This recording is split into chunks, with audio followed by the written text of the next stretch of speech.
স্বাগতম বাংলা হেলথ টিপসে। আমাদের আজকের বিষয়, স্বামী স্ত্রীর রক্তের গ্রুপ এক হলে কি কোনো সমস্যা হয়? উত্তরটা জেনে নিন।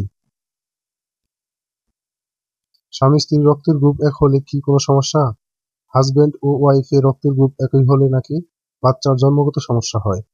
প্রায় প্রতিদিন এই একই প্রশ্নটা ফেস করতে হয় ডাক্তারদের।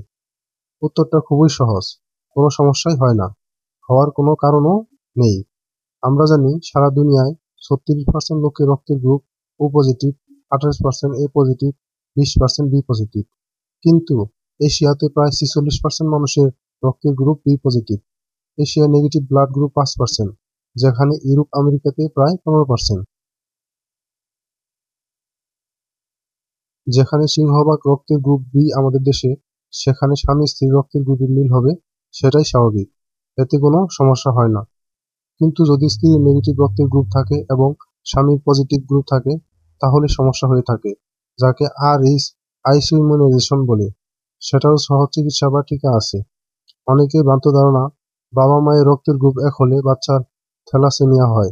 এটাও সম্পূর্ণ ভুল ধারণা, কারণ থ্যালাসেমিয়া রোগ ক্রোমোজোম অ্যাবনর্মালিটি থেকে হয়। আজ এ পর্যন্তই, আবার নতুন কোনো টিপস নিয়ে হাজির হব আপনার কাছে।